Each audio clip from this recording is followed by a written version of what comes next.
it's a shake. It's like a, and then like, yeah, and then it does the thing and it goes boom. Okay, goddamn.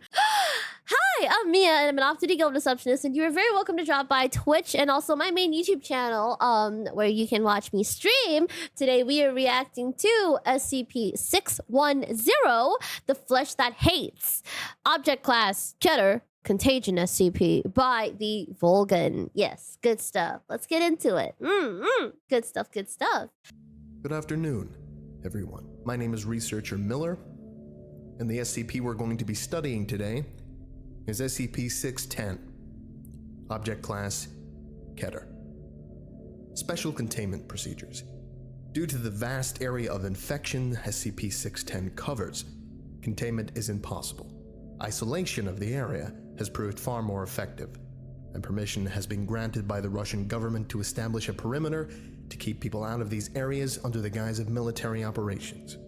Should any organism displaying traits consistent with SCP-610 be sighted near this perimeter, then the established protocol requires it be engaged at range with small arms until immobile, then dispatched using incendiary weapons and munitions from as great a distance as possible.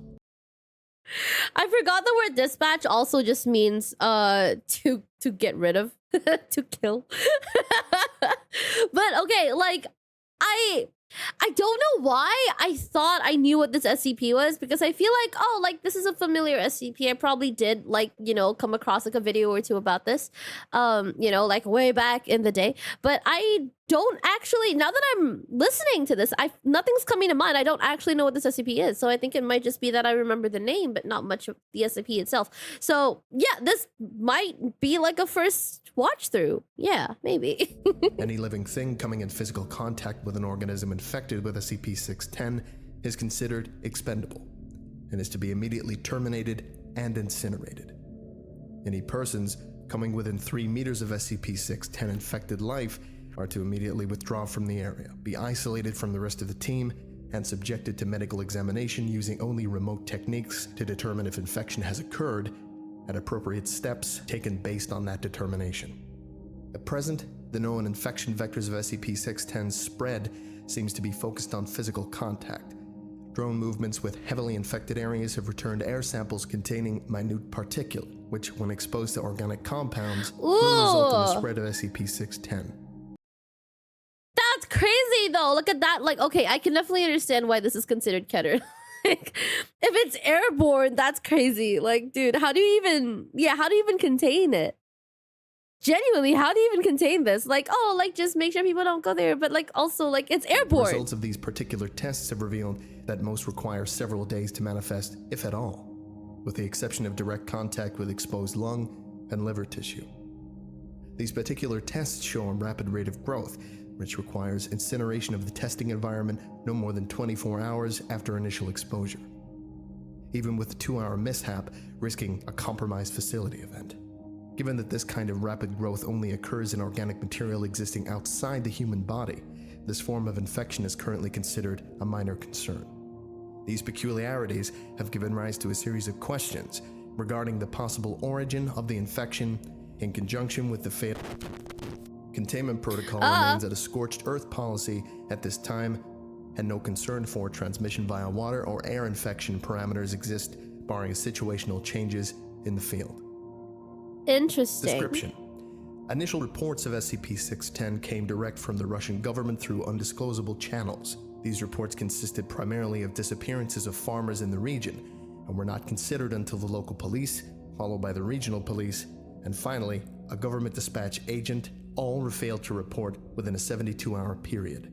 A small military contingent was dispatched to the area and quickly withdrew, at which point the Foundation was contacted to investigate. They went through, like, everyone. This one blew through every, like, level of, yeah, please handle this, guys. The area SCP-610 affects is close to Lake Baikal in southern Siberia. Baikal? Areas of known infection are marked on the map provided to us. Containment perimeters are marked in blue surrounding these infection areas, and as of present, no further locations have been identified. Incursions into the perimeter must be reported prior to conducting, confirmed during exploration, and debriefed on immediately following return. SCP-610 appears to be a contagious skin disease at first, with symptoms including rash, itching, and increased skin sensitivity. Within 3 hours, the disease will cause blemishes resembling heavy scar tissue to form in the chest and arm areas, spreading to the legs and back within an additional hour, consuming the victim completely within 5 hours. Exposure to high temperatures vastly decreases the time for the contagion to spread, and complete infections have been recorded occurring in as little as 5 minutes. After the completion of the infection occurs, the victim's life functions will cease for approximately 3 minutes, after which time they will restart at 2 to 3 times the activity rate of a normal human. Following this, the scar tissue on the victims will start to move of its own accord and grow at a rapid rate. Normal human features start to disappear at this point under the infection, and the path of mutation appears to be largely random. Subjects observed during this stage of infection have been recorded as growing 3 or more limbs of a type, such as arms or legs. The head may become misshapen and elongate or widen out, and parts of the subject may split open, from which additional branches of flesh will grow. The duration of this stage of infection is unknown, and not all subjects appear to progress to the later stages. That's so crazy. So subjects don't actually progress to the later stages. Does that mean majority die before they even can progress to the later stages? And if the name is, the flesh that hates, what makes it so hateful? I'm so curious. I'm sure we'll get into it. It's an hour-long video, but I'm kind of looking for that information. Under unknown conditions, an infected individual will cease moving and place itself in a location it deems suitable where it roots itself. The fleshy growth on the victim will then begin to spread across all surrounding objects and consume them. Such objects do not spread infection as living creatures do, however, and the effect of prolonged contact with these objects is recorded later in this document. It is assumed that this behavior is to create an area hospitable to continued growth of the other infected. That's horrifying. That's really scary. At that point, how would you be able to contain this? I know it's Keter, so it's a given, it's hard to contain or impossible to contain.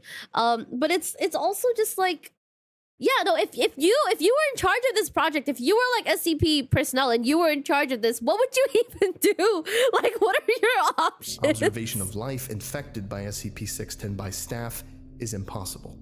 Those infected with the disease immediately seek out aid, as natural human impulse resulting in unintended infections.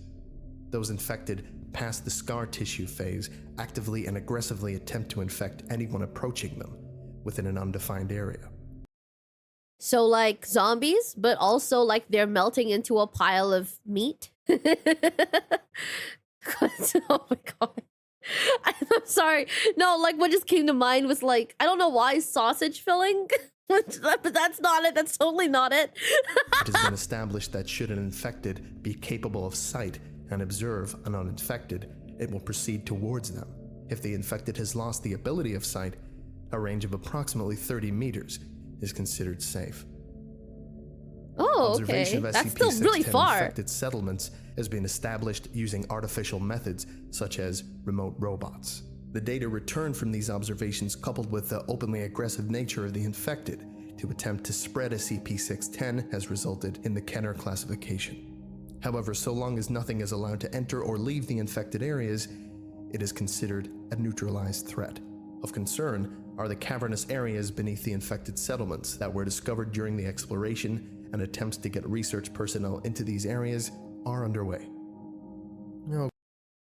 I feel it's so hard to contain something like this because even if you do everything right, even if your planning and execution, even if all of that is perfect, there's always going to be that one variable. It always happens, you just never know. You could do everything perfectly, and then there's just that one external variable. So I feel something like this is so hard.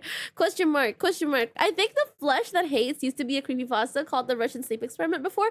Oh, I've heard that name. It's very familiar.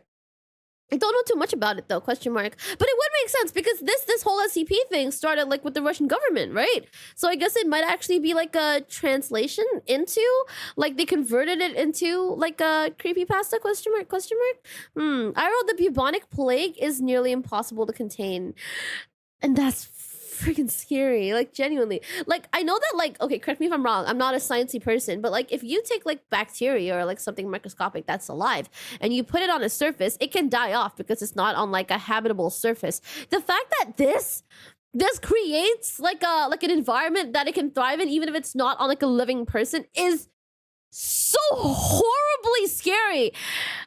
I am glad that the organization got to them first before they got to us. Okay, we will now be going over the field logs associated with SCP-610.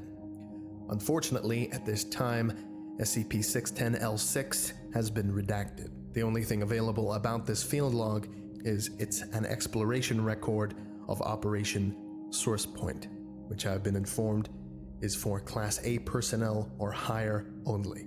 So, without further ado, this is Field Log SCP-610-L1. A small remote-controlled rover is sent to Site A to locate missing personnel.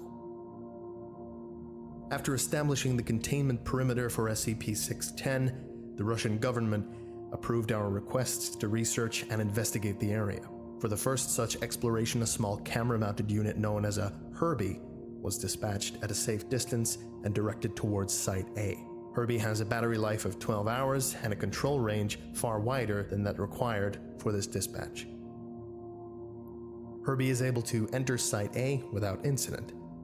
The landscape around Site A shows early stages of assimilation by singular SCP-610 infected who have fallen at largely random intervals around what remains of the village. Hold on, sorry, wait, isn't Herbie also the name of that, like, that space thingy that we sent to Mars? Wasn't it also the name of, like, that one, like, camera thing that we sent to Mars, I think? I don't remember, maybe. The homes appear to have suffered fire damage long since put out. However, a fair amount remain intact. Aerial reconnaissance of Site A, combined with thermal imaging, has put it at an estimated population of 79 infected. Immobile infected are included in this number. However, it is difficult to ascertain an exact percentage of mobile versus immobile. Varying degrees of physical mutation due to SCP-610 are present in Site A, and it is assumed all the inhabitants are in advanced stages of the infection. Herbie observed the exterior of the village for 2 hours, during which time all infected behaved with what appeared to be a loose sense of social structure. Because Herbie remained stationary during this observation period, it is unknown precisely what each individual infected person was doing. However, the central plaza experienced occasional bursts of activity and downtime. Requiring more information, Herbie was directed to follow an infected as it entered a home. Okay. There is a bumpy camera feed as Herbie scoots over the gravel behind the quickly shambling infected person. The interior of this home is the same as that attached to the primary file or SCP-610. The infected being tailed is the one sitting at the table. After entering the home, Herbie's camera was raised slowly as to not to draw attention. This action was either unnoticed or ignored. The infected person is watched from the doorway as it hobbles around the home and stops at each of the other visible infected organisms. However, it appears to ignore the one under the table, which, while not immobile, does not leave that area. What this creature was before infection is unclear. After lapping the table and repeating the— Wait, could it be like someone's pet? Wait, what could it be like someone's pet? Wait, no, I wasn't ready for this. I don't know. If that was someone's like doggo, or if that was someone's like, I don't know, cat, that'd be like really sad. I mean, like, it's already very sad, but you know, like, you know, when like pets die in movies and you're just like, oh. This procedure 3 times. The primary infected person, known as Alpha, henceforward stops at the bedridden infected, known as Beta, and proceeds to assault it with furious punches. Beta is unable to leave the bed for unknown reasons, but it is not completely immobile as it flails its arms in response to the beatings delivered by Alpha. After several sustained minutes of this beating, a piercing sound explodes from the area around Beta, who then proceeds to project a cloud of unknown matter into the air from its chest cavity. Alpha lingers in the cloud as it floats in the air around them, slowly descending into the ground. The unknown life form on the table aside Beta begins to twitch in an apparent seizure, and Alpha again laps the room twice more, stopping again at each infected organism, but still ignoring the one under the table, as well as Beta now. After these 2 laps, Alpha seats itself at the table and reaches out to position the 3 plates atop it as if setting a dinner set. After the plates are positioned, the facial tendrils extending from Alpha wiggle up and start to coil on one of the plates before tearing apart and separating. This is repeated at each plate. The image attached to SCP-610's primary file is a still image of this occurrence. After each plate is filled with Alpha's flesh, it leaves the table and approaches Herbie, which is moved from Alpha's path. Alpha leaves the home, but Kirby's camera remains focused on the table. After several minutes, a group comprised of 6 to 7 infected enter the room from outside, still ignoring Herbie. Each infected shambles as if movement is difficult, jerking in large steps or squirming in small ones. These infected all surround the table and each take turns grabbing handfuls of the flesh substance left by Alpha, pressing. That sounds like I don't know. Do these instances, do the infected sound intelligent to you guys? I'm not sure. I can't really tell. I'm trying to figure it out, right? Like, I'm not talking as much because I'm trying to put the pieces together. But like, I'm not sure. Whatever orifices on themselves they can. Some into mouths, some into the chest, some behind their backs, some under the arms. When all the plates are empty, this group leaves. Herbie remains here for several more minutes before retracting its camera and leaving. Immediately after leaving the home, Herbie collides with an object. Panning the camera around, the obstruction appears to be Alpha, whose facial tendrils are intermingling with another infected having similar mutations. The impact is ignored, and the 2 infected part ways after several minutes. Herbie they made out. is then directed to explore more areas of the village. The remains of what appears to have been a store show signs of severe fire damage, as well as activity inside the building, which Herbie moves to investigate. The door is slightly ajar, and with firm movements of Herbie, it is pushed open. No notice is taken of this action, or it is ignored.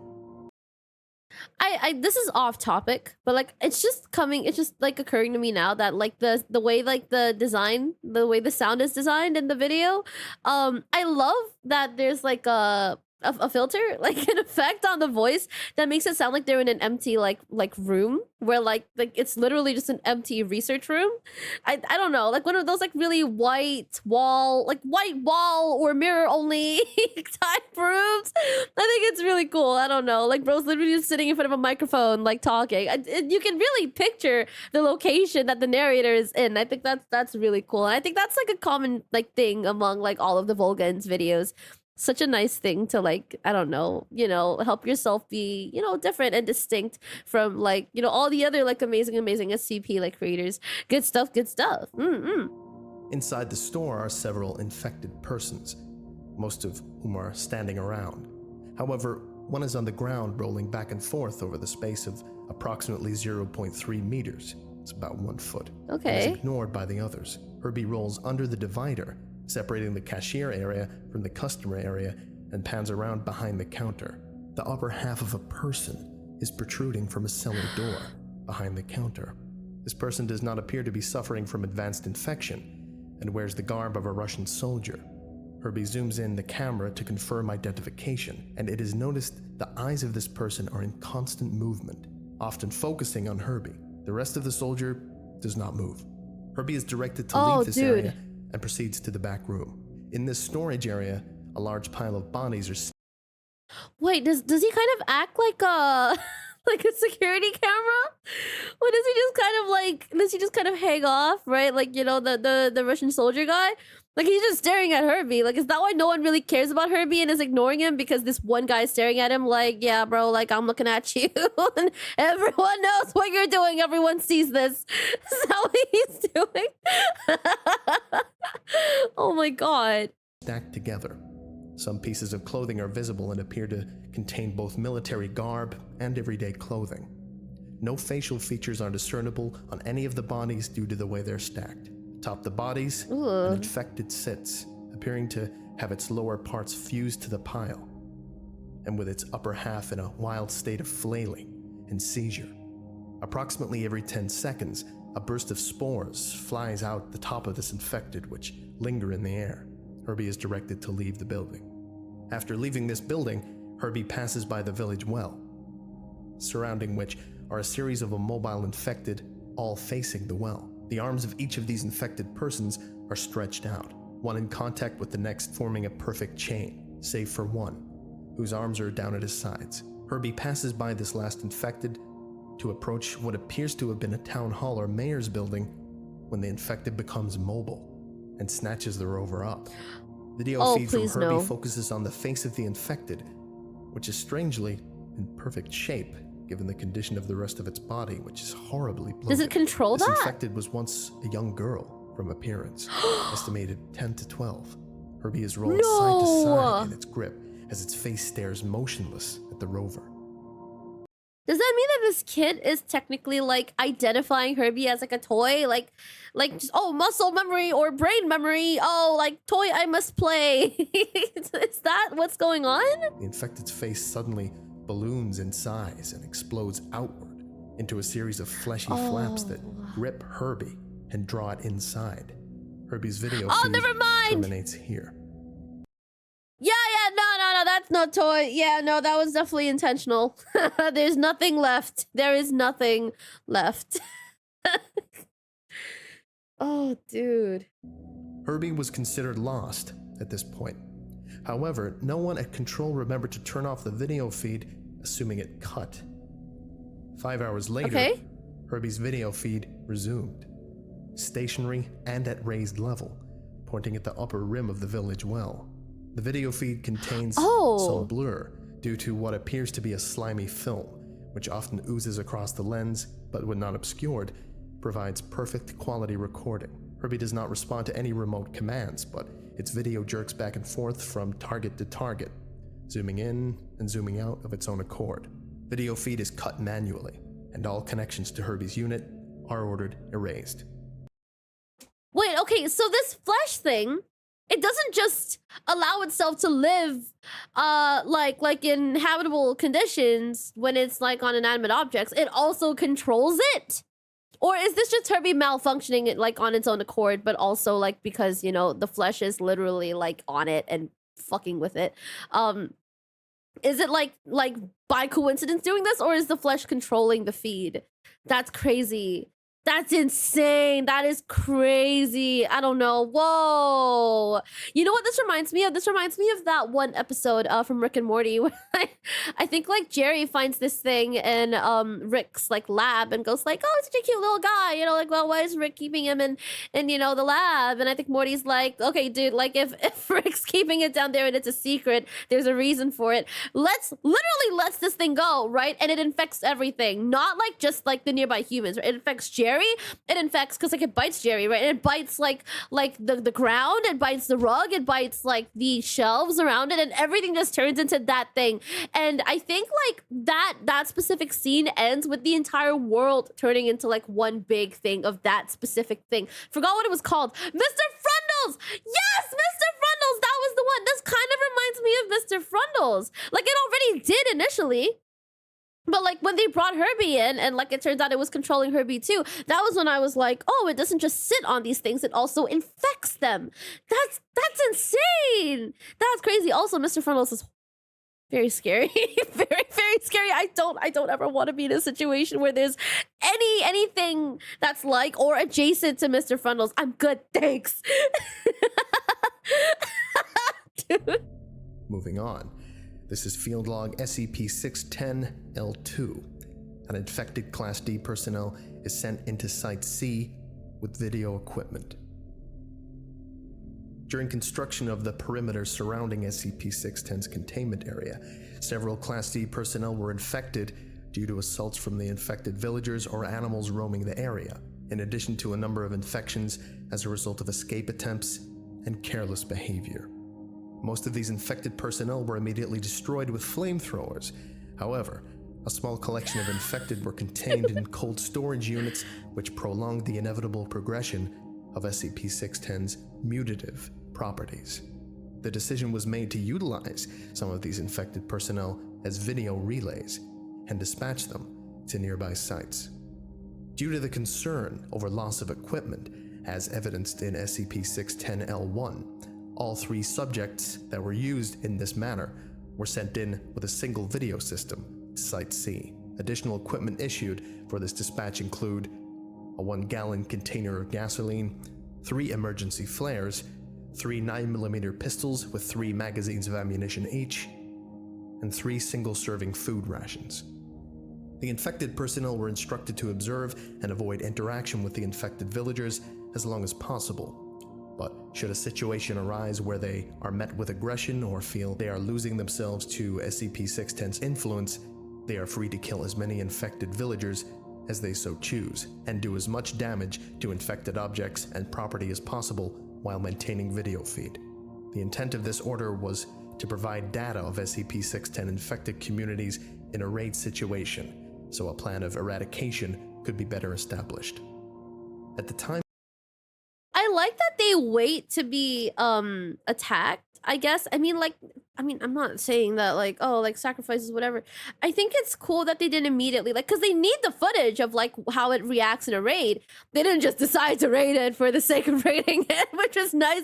They actually waited for like a situation where like they actually had to go on the defensive and really and then only strike, which I think is like, you know, pretty cool. I mean, I think the Foundation does like a number of questionable things, but I think this is one of the things where I'm like, hey, you know, it's not good, but it's not so bad. You know? Of this expedition, Site C was suspected to be a possible origin point for SCP-610, having far fewer mobile infected than other sites, as well as structures which appear to have been layered over several times, with the terraforming effects of the immobile infected. Dispatch Class D personnel, known henceforth as DI-1, DI-2, and DI-3, were directed to pay particular attention to anything that could be considered an origin point for SCP-610. The trek from our perimeter camp to Site C was uneventful. There was no evidence of any native animal life in the area. As Site C is approached, there is no noticeable rise in the temperature within the last 30 meters of the trip that necessitates removal of the heavy cold-based coverings that were provided. The temperature rises again sharply at the entrance to Site C proper, which requires a further shedding of garments for fear of heat stroke. Temperatures within Site C are described as being heavily humid, around 32 degrees. That's 89 Fahrenheit. One of the first immediately noticed traits about Site C is an array of immobile pylons, which encircle what is believed to be the entirety of the site, separated by an apparent distance of 5 to 6 meters. Each pylon appears to be 2 to 4 infected persons fused together in one spot. On some of these pylons, features such as faces or anuses are still visible, in addition to several other holes which do not naturally occur, all appearing to act as heat vents. Where the heat is generated is unknown. Current belief is that this is an advanced stage of SCP-610 terraforming in its environment to facilitate spread of itself. DI-2, who was the furthest along in progression of SCP-610 of the 3 by a number of hours, begins to seizure after only a few minutes in sight. You know what this reminds me of? Fucking Terry Akers from Soma. Bro, this literally happened, right? Like, bro literally just turned into like a pile of meat, like on legs. Very fast legs, might I add. Yeah, whoa. Reminds me of that. Yeah, it's oh, crazy. During examination of the pylons, the progression to the scar tissue phase of SCP-610 infection is observed in full course as DI-2 spasms on the ground, his entire body being overtaken by the sticky tan flesh almost entirely after 45 seconds. DI-2 was terminated by a gunshot from DI-1 and his equipment left where it is. The spread of SCP-610 over DI-2 continues even after death of the body, until all movement ceases. As perimeter control is relaying new instructions to DI-1 and DI-3 regarding the situation, there is a shift in the ground covering in Site C, where DI-2's body is. Video feed shows the flesh-like growth splitting open beneath his body, and a series of ropey tendrils coming from within the gap to pull his corpse inside. This opening closes up quickly. Total time elapsed 3 seconds. As DI-1 and DI-3 decide to act quickly in these hotter temperatures, fearing the same fate, they proceed to the village center and encounter another previously unknown phenomenon. In the precise center of town, rising above what was the community well, is a sphere suspended by angled supports comprised of SCP-610 flesh. The ball is riddled with the features of humans in early stages of SCP-610 infection, as well as a good number assumed to be in later stages. A number of specimens of non-human life forms, such as deer and bears, are also visible within the mass. The entire sphere of flesh pulses at a roughly 5-second interval, and with each pulse emits a ring of spore-like material from its equator. This material floats to the ground and appears to be absorbed into the converted environment. DI-3 begins to douse the sphere with the provided gasoline, and when questioned by a panicking DI-1, explains this looks like as good a thing to burn as any. At this point, perimeter control has ceased in— Oh, that's not a good thing. Bro will be airborne, right? If he's not already airborne, if this thing is burning, that makes it airborne, right? Oh.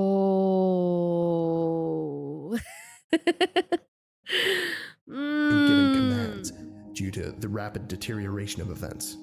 There is no reaction from anything within Site C to any of this activity until the precise moment at which a lit emergency flare is applied to the spherical mass, which immediately goes up in flames.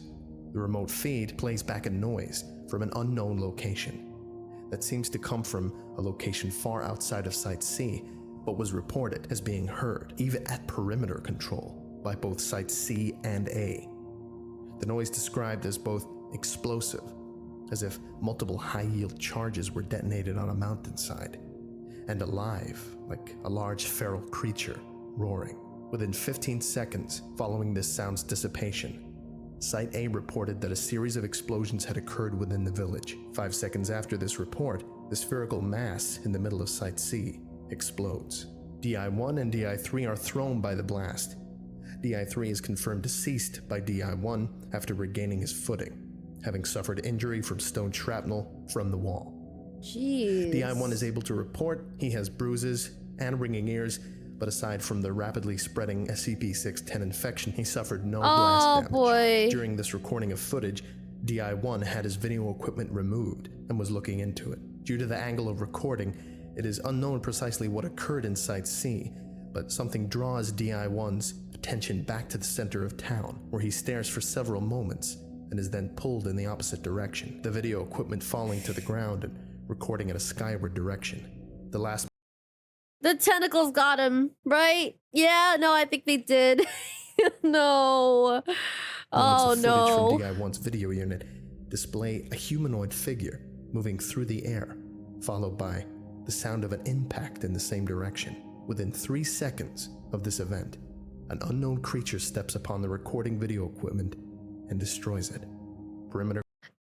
That feels intentional. Like for this thing to come up and go like, oh, I see you there, smash, smash, like destroy. Like I don't think that's an accident unless it is like, oh, whoops, sorry, stepped on you there. Like I don't know. I can't tell if this hive mind is necessarily intelligent. I mean, like, besides like the, oh, must infect, I can't really tell if everything that's going on is like on purpose or coincidental. Control remained on high alert for a full 24 hours at all locations without any incident following this event. And moving on to field log SCP-610-L3, initial discovery of the tunnel entrances at Site A.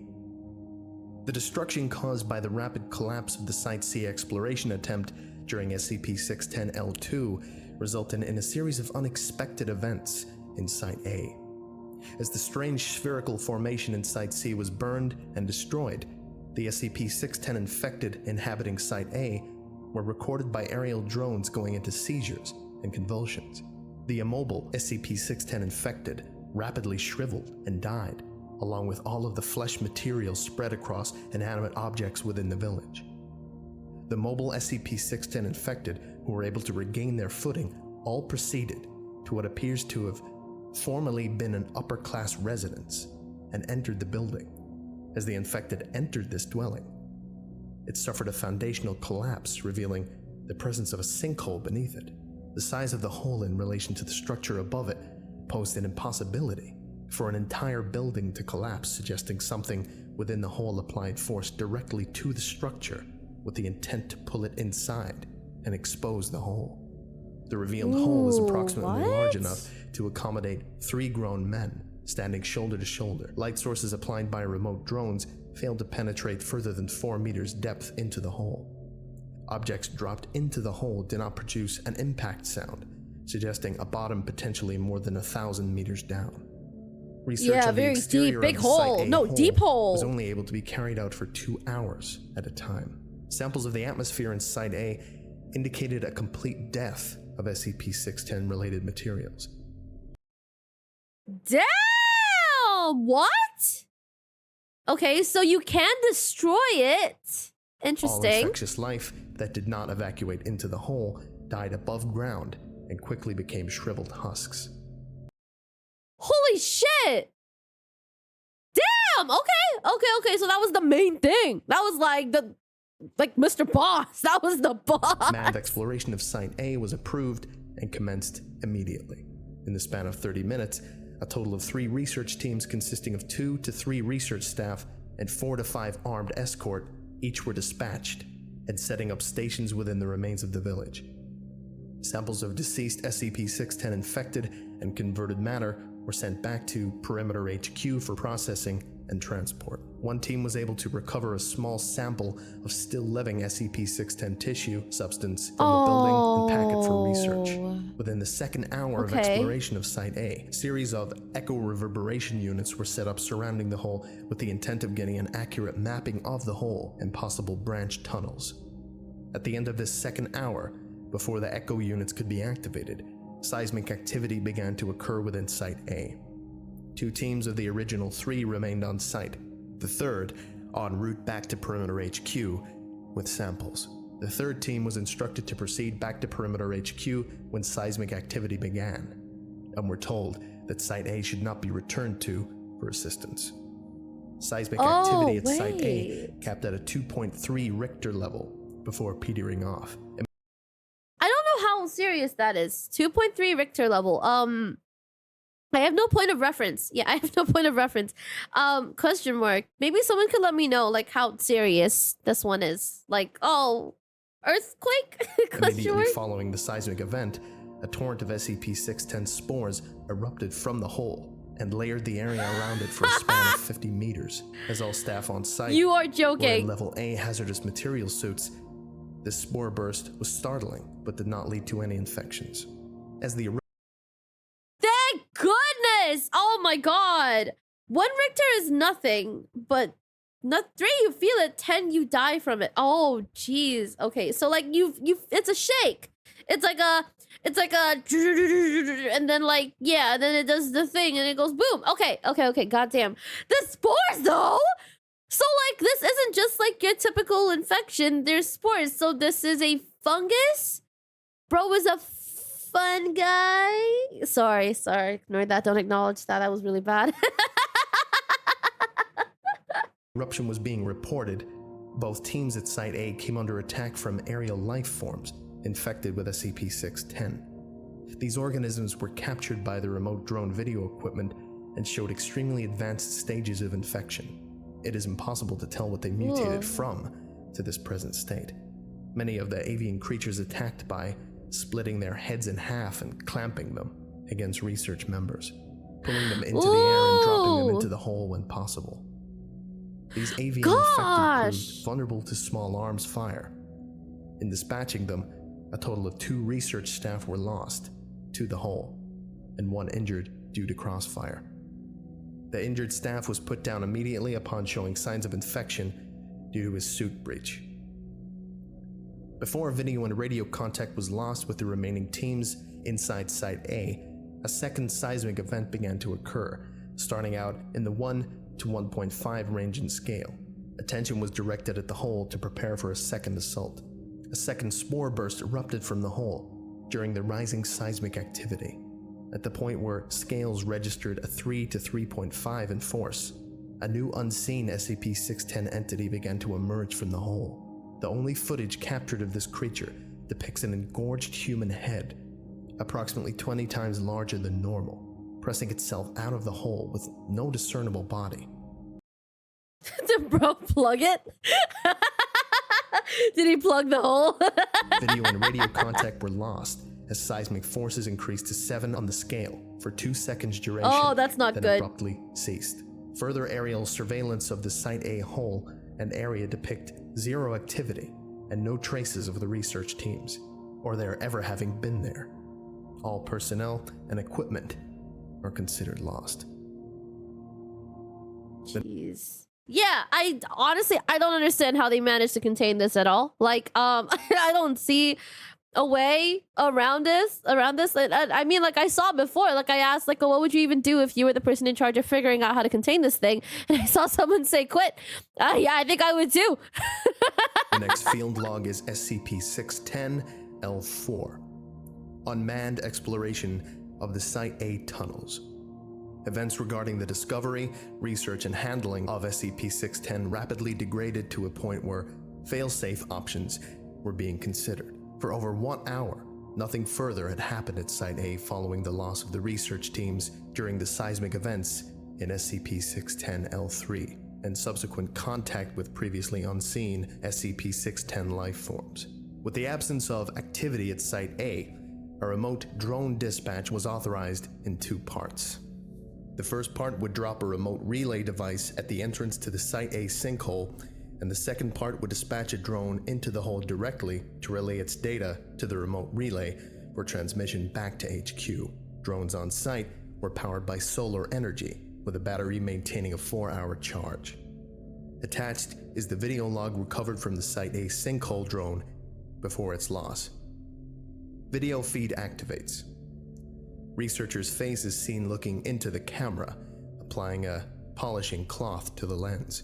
Quote, "This is explorative drone SCP-610-1 coming online. Systems check out. Video confirmed. Feed is good to relay station. We are testing rotors now and deploying if successful." Is it okay that he's touching the thing?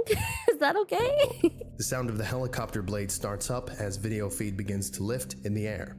Camera tilts left and right to test pan features, then directs itself towards the Site A sinkhole.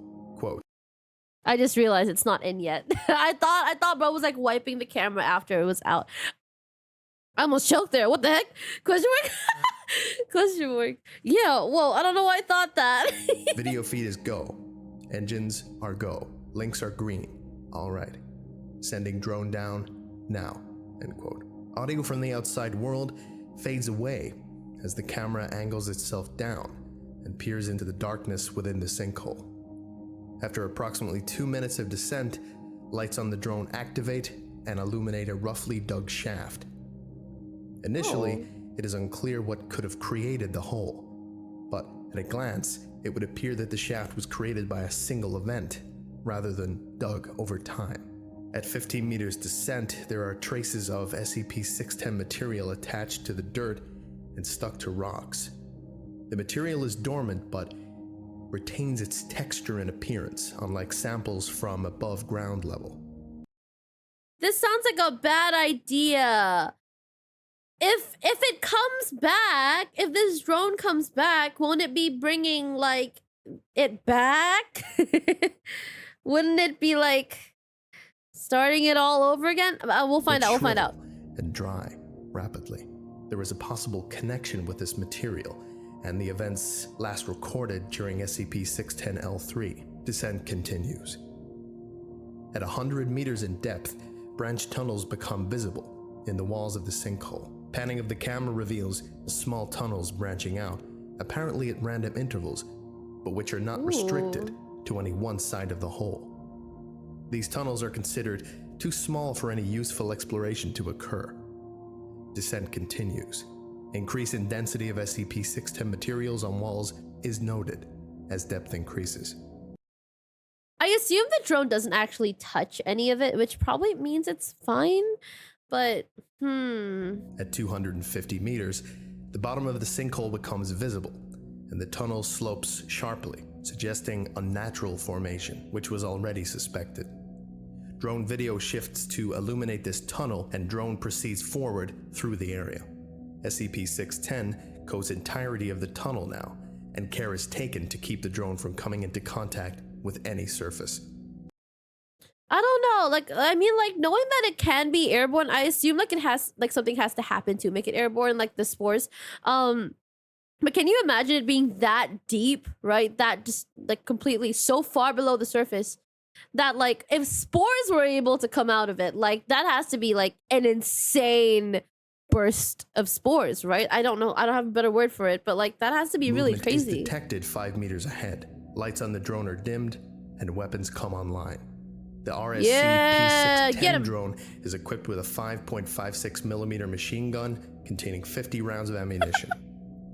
This is meant to be used to deter wildlife away from the drone and defend against aggression when possible, rather than to dispatch a target. Although it is That makes sense. I was thinking, like, what's the point of arming a drone with, like, weapons? I don't think it's gonna make it out. And what's the point of going down there and killing something when it's not gonna come back up, you know? But yeah, like, deterring wildlife, that makes a lot of sense. capable of handling human aggressors in small groups. Camera focus turns to the moving mass of flesh ahead at 3 meters. After focus clears, the movement appears to be coming from what appears to be a deer, uninfected, wriggling in the grips of tendrils composed of SCP-610 material. Where did he get the deer? Where did they get the deer? There's no deer down there, is there? What the fuck? How did a deer get down there? Unless the tendrils came back up like woo, and then like it got a deer and went back down. If it can do that, why wouldn't it just come up all together? Right? Like, how the fuck did it get a deer? Deer is being suspended above the ground with unclear intent. The drone is moved past the trapped deer while holding it in view of the camera until safely away. Nothing occurs with the deer, and the drone proceeds past, undisturbed. The previously fairly level ground of the tunnels displays large humps in apparently random placement. 5 meters ahead of the drone, 30 meters past the encountered deer. Upon approach, these lumps turn out to be similar to the infected villagers who escaped from Site A into the sinkhole after the destruction of Site C. The sound of rushing water is now detected, and the drone is pushed forward. 100 Rushing meters water? further That's into the not good. tunnel, the sound of running water is now deafening. Drone lights reveal a running stream of water, potentially from one of the adjacent rivers in the area. A sample vial is placed in the water, allowed to collect, and then released with an active tracking beacon. Later recovery of this sample indicates no SCP-610 contamination of groundwater. Thank goodness. Okay. I was worried. I mean, like obviously, like you would think of it because, you know, running water. Damn, but how? Like, why? Is it afraid of water? Is that something it doesn't like want to do? Question mark? God damn. Question mark. The tunnel splits in two at this point. One tunnel leads around the river and then seems to slope downward, while the other is directly above the light source in the ceiling. This second one is selected to facilitate recovery of the drone. During adjustment of the drone's flight path, it comes in contact with a portion of the tunnel wall coated in SCP-610, causing a deep gash from the propeller of the drone, which is already healing over when the camera focuses on the impact point. The drone proceeds upwards. 300 meters of upwards travel, taking approximately 45 minutes, results in the drone emerging into a windy section of mountain, where it is directed to stay low. Camera panning of the area reveals what may have once been a village, long since abandoned. The precise location is unclear.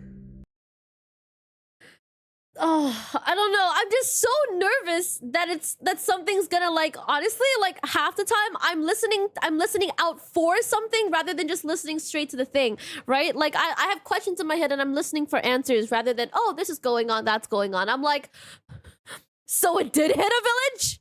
Is everyone in the village okay? It's a dead village? Oh no! God damn! But it is assumed to be in the vicinity of Site B, judging from estimates in travel by the drone. The buildings here are coated in deceased layers of SCP-610, and unlike other buildings in Site A and Site C, which were coated in SCP-610, these buildings appear to be constructed directly from the tissue substance. Oh, gross! So it built the village? Like it was built with SCP? Wait, or like was it like covered? Like it's just like coated in like a nice even layer of SCP-610 frosting? Question mark. After a cursory scan of Site B, it is determined there is no life here, either natural or SCP-610 related, so the drone is directed back into the tunnel. As the winds around the area make aerial recovery impossible, upon descent into the tunnel, a deep roaring sound fills the audio, and video feed becomes choppy as something blocks the signal. During periods in which connection to the drone is clearest, its camera and weapon are angled downward, and propellers slow in speed to allow a faster drop. Video feed becomes entirely clear for the final 2 minutes before feed is lost. Rushing up toward the drone from the area below is what appears to be a large human face stretched to 20 times its proportions, with no features save those created by the SCP-610 material. There are eye sockets, but no eyes, a mouth, but no teeth. The drone fires upon this rushing mass of SCP-610, but the bullets do not deter it, impact points remaining visible for several seconds before closing over themselves. There is no room in the tunnel for the drone to take evasive action, and it is swallowed by the mass.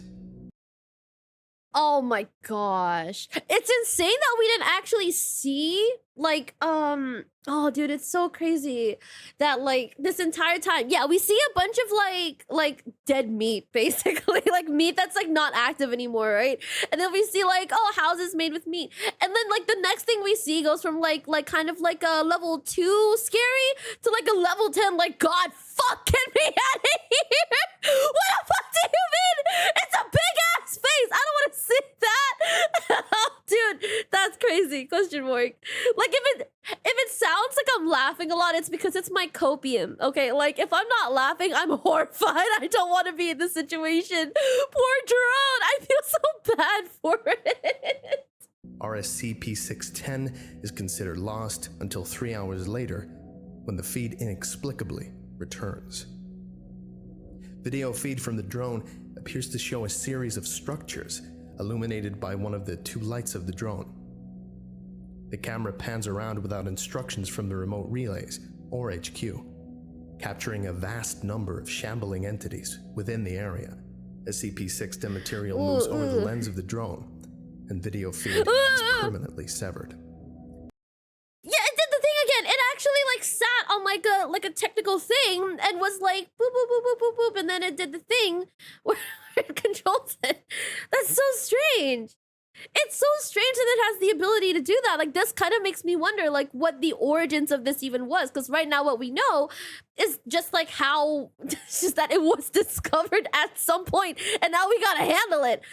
What made this, and why is it so OP? And how hasn't it basically killed everyone yet? Like, okay, I'm not here to criticize the methods of the SCP Foundation.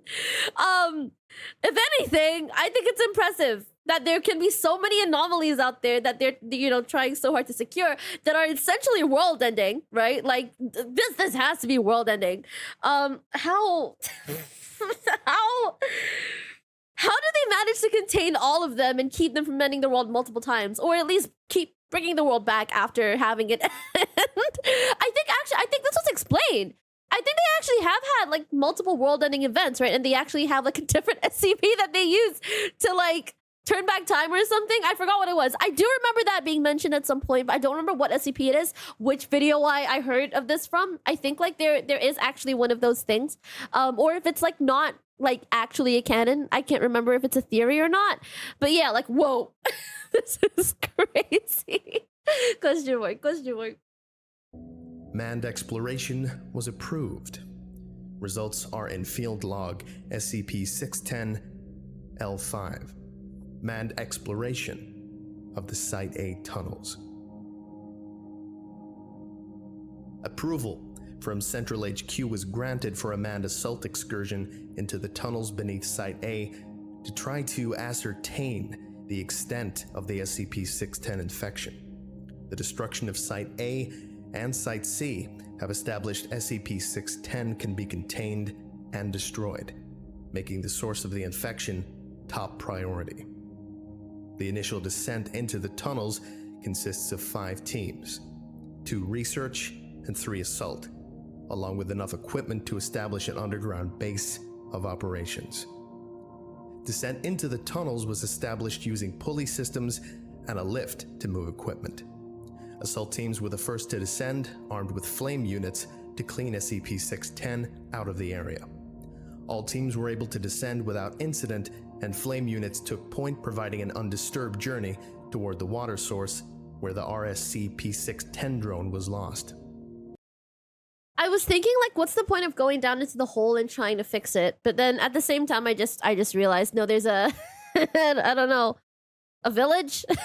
Dude, I don't know. It wasn't clear to me if the village was, like, outside. Like, oh, they went down into the hole, like, really, really deep, and then, like, they had to, like, emerge from a different hole. I don't remember if that was a thing. I might have gotten lost somewhere there. I'm not sure. But, like, it sounds like the village was underground, like in there. So, like, if everything's contained, what's the point of having to go down and actually fix it? Question mark. It's so strange. Yeah, it's so strange. Question mark, question mark. I think they abandoned the universe, I believe. And honestly, that sounds really familiar. That probably is like probably like what I saw back then. I don't remember though. That probably is it. Yeah, that probably is it. They abandoned the universe, but then like they start like a new thing, right?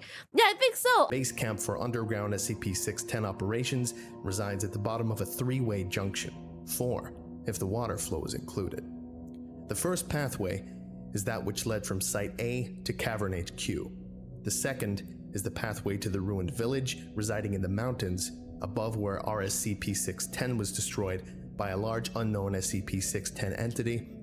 The third pathway heads west and seems to follow the flow of the water for an unknown distance.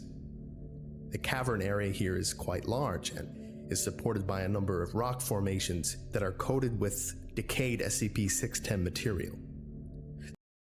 Can I just very quickly, like it's a little bit off topic, but have you guys noticed that throughout this whole video, it's literally just the Volgun reading? And you guys know how when I read, I struggle to get through like 4 sentences without like stuttering. Can you guys imagine the amount of time and effort it takes for the Volgun to read an hour and a half long video of straight text? Can you imagine that? No stuttering, nothing. And I'm sure like even if there is stuttering, there's probably like some cuts in there, right? To kind of, you know, like just, you know, so like bro doesn't have to suffer having to read everything all over again. I'm sure like there's cuts, but this is still highly impressive. Skillish, dude, what the fuck? Okay, you know what? You might be right. Like you actually might be right, but this is still highly impressive. Maybe I do have a skill issue. I'm not gonna deny it. I'm not gonna deny that. But like, this is also highly impressive. Can we get a quick 07 in chat for the Volgun?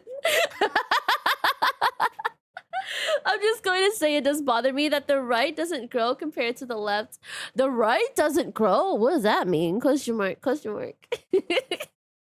Good stuff, good stuff. Thank you for the 07s.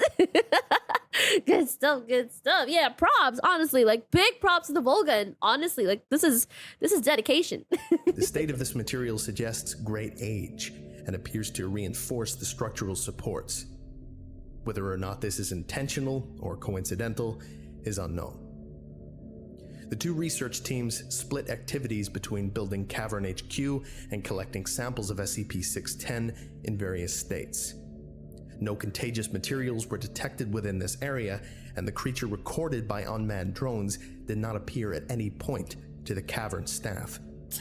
Of the 4 research teams, 3 were ordered to proceed down the unexplored pathway, while an aerial drone was prepped for a second recon of the vertical shaft.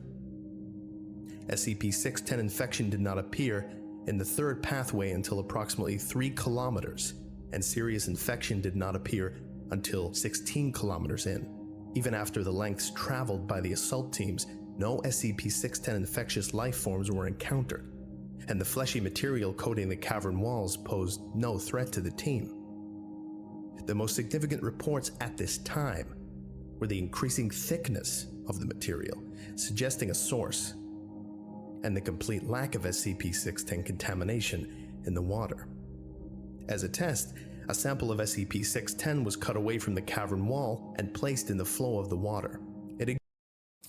Okay, so like I guess I have a kind of a question that's kind of like off topic but also on topic.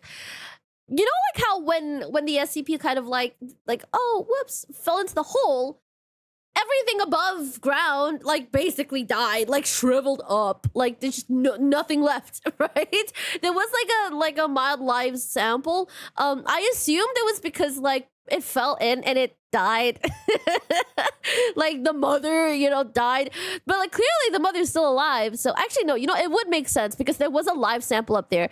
It's like what I was wondering about, just to complete my thought, right, was like if it fell in and everything above ground died, why would it die if the mother was still alive? Unless it was like too far away. It's like, you know, internet connection, you get too far away and you lose connection, and like it's just gone, and that's why it's able to live underground on its own, you know, turn itself into like a whole face thing. That's kind of insane. I don't know, I think I'm overthinking this. I'm trying to piece the pieces together. I struggle a little bit when it comes to retaining information, so excuse me if I'm getting some stuff wrong.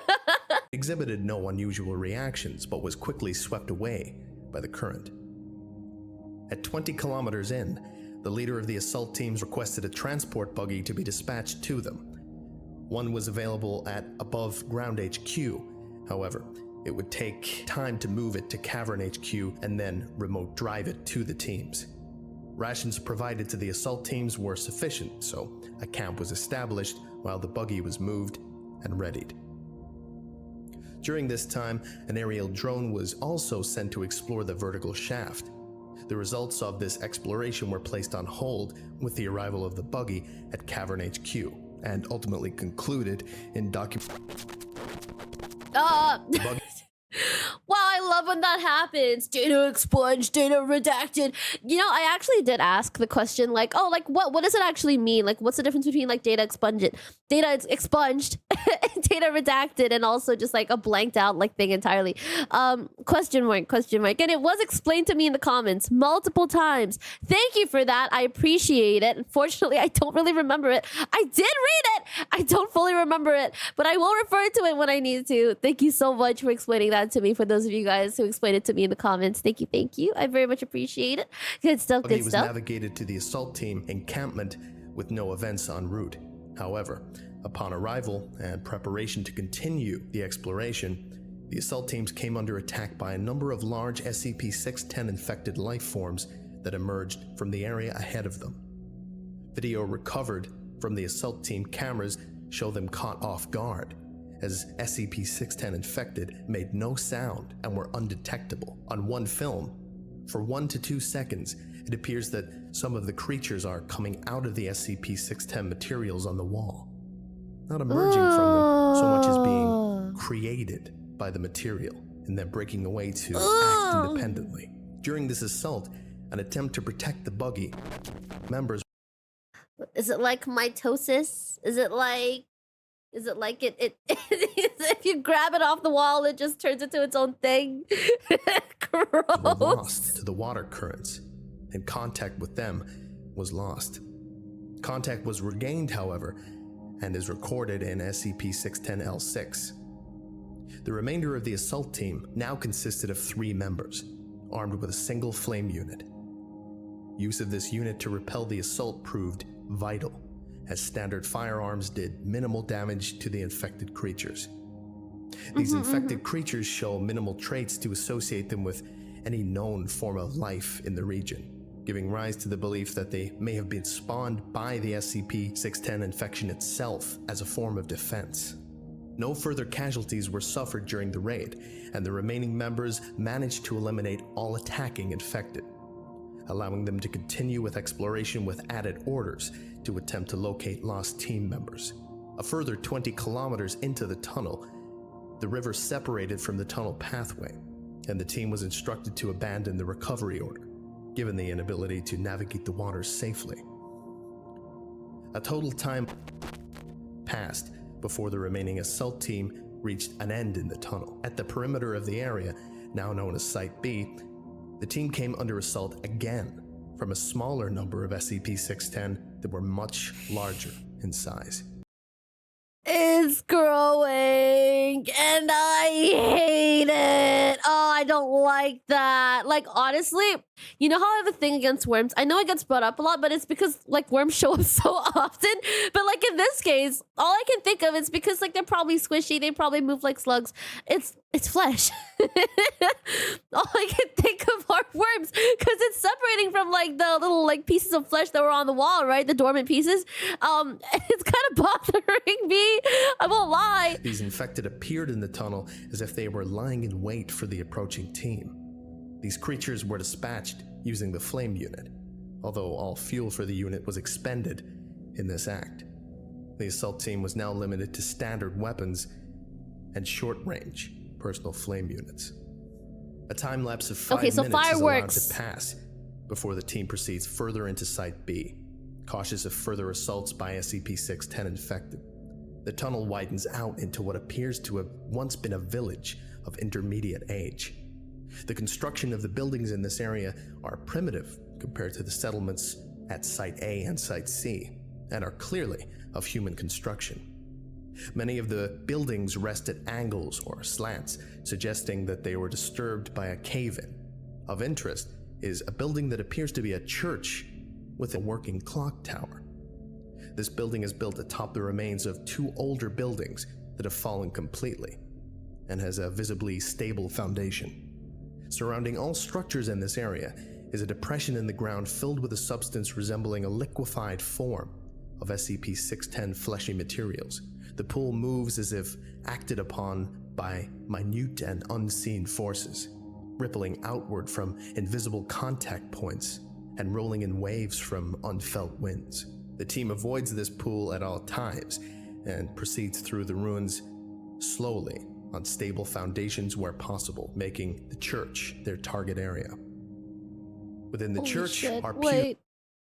I think I'm starting to lose track. I think I'm slowly starting to lose track. Holy shit. Excuse me. It's a very long video. It's very text-based. I'm trying to keep up. Give me a minute. I'm going to try and read back what's actually already on here. Okay. All right, cool. Okay. Yeah, okay. I think I kind of get it. Okay. However, there are only 4, one of them shattered, when the building could accommodate as many as 20. The 3 intact pews were arranged in a 2-1 formation facing a pulpit. There is no trace of dust on any surface, the entire area appearing to be immaculately clean, given the location and believed age. Behind the pulpit is a hole in the floor exposing an area of the SCP-610 pool beneath the building. I wonder if it's like, I mean, like, again, the question of like intelligence kind of gets brought up again. Like, is this thing intelligent? Like, is this thing like thinking?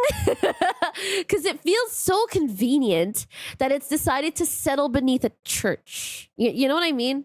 Like, it feels very like, oh yeah, the beginning of a cult. Unless it's like very coincidental, and a cult would probably pick up on this and go like, oh, we found a god. But like the whole hive mind thing is also like, I mean, it's not cult-like, but it could very well evolve into being cult-like, or like, oh, like they could gather more people and infect more people if there was a cult. I don't know. I think I might be reading too much into this, and like, I don't know. We're gonna keep watching. We're gonna keep watching.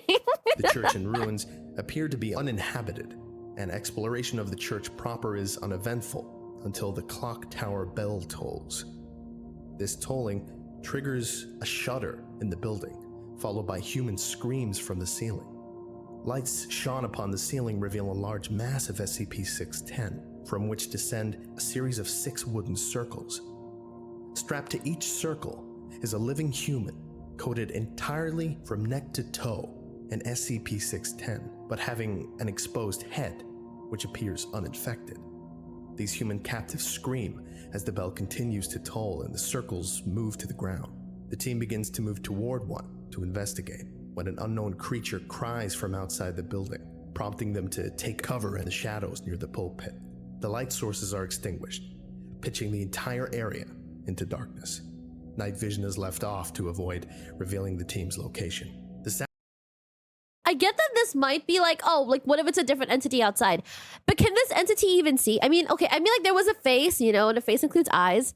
But a lot of like the initial instances of this SCP, am I using the word instance right? A lot of the like like a lot of like the first initial like flesh zombies started to kind of lose their eyes, right? Like, and they could only like detect you from like about like what 30 meters. Was that it? That's still like a pretty good distance. I don't know, like I think I'm missing something here. Or at least, yeah, because this is a lot of information. I'm not gonna lie. Yeah. If I miss anything, thank you for giving me some grace. Sounds continue to emit from outside of the church, drawing closer but lower than the frantic screams of the captive humans. At least one noticed the team, as the captive humans often call out to be saved. From the entrance to the church, a candle lights on the side of the doorway, then one on the other side. A figure is seen holding a small torch and moving back and forth between a series of candles to light the doorway. The flame is then applied to a rope coated in SCP-610, which quickly ignites and spreads up to a peculiar chandelier system at the church entrance. The light from this system illuminates most of the crosses, but does not reach the team's hiding place. Those captives who appear in the light do not show standard signs of the beige-colored SCP-610 infection, but instead are wrapped in a red variant of it, which shows signs of constant motion, rippling across itself in waves. From outside the church, a flood of SCP-610 infected shamble quickly into the area, ignoring the man who lit the candles and stands in the middle of the room. They proceed to the captives on the wooden circles and begin to pull at the red SCP-610 masses, resulting in further screams and cries. From what can be gathered from the return video feed, the red SCP-610 seems to be connected to the captives and is using them as a source of sustenance that it then uses to grow and feed the normal SCP-610 infected. That's such a weird thing. That's such a weird, I mean, whoa. Wait. Okay. All right. Okay. At this point, I'm making a lot of assumptions in my head. Okay. Like I've got the gears turning. I don't know if you can tell that the loading circle is loading. These things, are they previously other humans? Because I mean, like if that were the case, they would just be infected, right? Or like, are these just like humanoid thingies that were made from like the initial thing, but also like they're red and they act kind of like batteries? Shit, I'm confused. I'm already confused. Question mark. Okay, well, I mean, like, I think as we keep watching, it'll start to make a little bit more sense to me. I have a basic gist. I still have a basic idea of what this is. Like, holy crap. Yeah, whoa, hour-long video. Overly zealous infected tear at the red mass too hard, which results in pulling skin and tissue from the human captive beneath. This exposed area is quickly covered over by the red mass. Sorry, it was explained. Human captives. Okay, my bad. Which then grows in size. Feeding like this continues for approximately 6 minutes, at which time the candle-bearing figure sounds a gong, and all infected entities move to the pews. There are several more creatures than seats, but none move past the frontmost pews. The figure who sounded the gong does not move, spontaneously collapsing as if made from hollow clay. From the pulpit area, activity is noticed as a pillar of SCP-610 flesh rises through the hole and extends, directing itself toward the gathered creatures. No sound is heard, and no motion is recorded once the pillar stops moving. The silent period persists for 10 minutes without even the human captives making a sound, having fallen silent at an unknown point. The pillar of SCP-610 retracts back into the hole it emerged from without any warning, prompting the departure of the infected from the building. The candles remain lit, and the team emerges after all infected appear to leave the area. The descended captives remain at ground level as well, all screaming, seeming to have ceased, but still showing signs of life with heavy breathing and movement. Upon departure from the church, so do they let them like recharge or something? So like after the feeding's done, after they do the feeding, do they just like, okay, so they don't kill them, do they let them replenish and then bring them back later? Whoa, they're actually out here farming them if that's the case. Camera feeds from all 3 members became erratic. Okay. Camera 1 ceases transmitting completely. Camera 2 shoots straight up into the air for several meters. Camera 3 captures the member with Camera 2 being flung by a tendril that emerges out of the ground itself. It knew! It knew! God damn, it knew! Holy ooh, yeah, this SCP is giving me the fucking creeps, dude. I don't know how to explain how I'm feeling. It's not like a horror movie. Kind of scary. It's like it's making my skin fucking crawl. I hate it, but also I kind of love it. Does that make sense? I don't fully understand it, but like it's pretty interesting. Question mark. Yeah, we're gonna find out more. Good stuff, good stuff. Swinging them out of sight onto the other side of the ruins. Camera 1's feed is restored and displays Camera 3's owner running briefly in the direction of the lost team member, only to turn and run back as SCP-610 infected pour from between buildings. Combat ensues between the 2 members and the onrushing infected using assault rifles and personal flame units, successfully driving back enough of the horde to make an escape towards the buggy. Passing by a building, Camera 1's owner is ambushed by a figure resembling the figure who was in the church lighting candles, wielding a large crop scythe.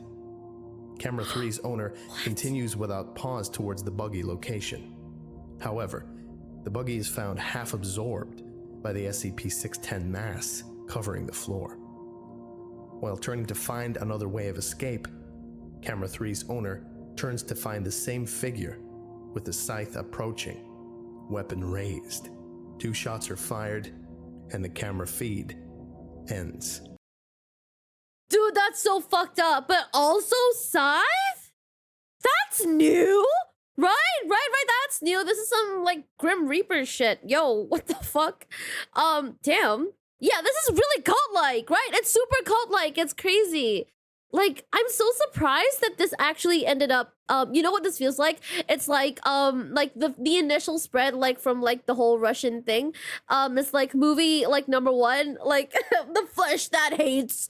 And then, like, this part where they start venturing into the tunnel, not the tunnel, the hole, is like the start of like fucking like the flesh that hates too. There are multiple arcs in this. Okay, that's the first arc, and then this cult thing shows up, and it's like, oh, like flesh that hates 3 coming soon.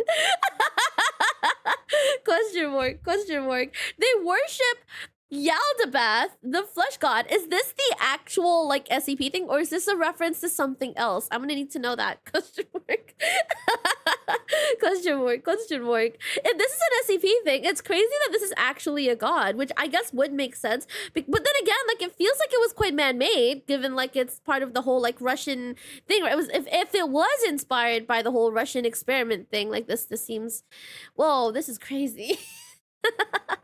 There is indeed a god of flesh in SCP, and I assume that's this one, or at least that's the cause of this anomaly? So strange. Question mark. 5 hours later, while final decisions were underway to decide how to contain or eradicate the SCP-610 threat, time-delayed video feed from the lost team members who fell into the underground river currents was established, has been filed in SCP-610-L6. Oh boy. As I said at the start of this lecture, SCP-610-L6 has been redacted and is only viewable by Class A personnel or higher. Thank you very much for listening, and that concludes today's lecture. Thank you. I want to know! Let me in! I want to know! Damn it! I wasn't ready. I wasn't ready for the, I wasn't ready to get hit with the you don't have clearance. I was not prepared for that. I thought, oh my god. I don't know why I thought I was the exception. Sorry, guys. I guess that's it. Okay, this was definitely a bit of like a brain teaser. Question mark. Thank you to Andre Bechert. Thank you very much, Andre. Your pledge is very much appreciated. This is so cute. I love the names of like junior researchers, field agents, senior researchers, and ethics committee. Okay, you know what? Yeah, ethics committee would be really high up in the hierarchy.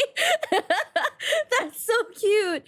But yeah, no, this is a fantastic video. Yes, this is a fantastic video. As expected of the Volgun. Like, honestly, crazy stuff. Yeah. I'm sure there was some stuff in here that I got like wrong. I'm pretty sure, because like it was a little bit overwhelming for me at some point. But if you notice like, oh, like she got this part wrong, please let me know in the comments. It will help me process this video a little bit better after the fact. Good stuff, good stuff. If you would like to know how you can get a personalized thank you at the end of each of my videos, as well as some other really cool stuff as well, go to patreon.com/the Volgun. Thank you. Good stuff. Sick. Yeah. Whoa. Question mark. Question mark. The god of flesh fought the question mark. Hold on. Fought the god of machines. One created life, the other gave life, the will to live, and they destroyed each other, leaving fragments of them scattered across the stars. Oh, damn. Whoa. Wait. That's so crazy though. The other gave life, the will to live. It goes so hard. It goes so hard. Wait, dude, that's crazy. Wait, whoever came up with that, give them a fucking raise. That goes so fucking hard. God damn. Honestly, pretty crazy stuff.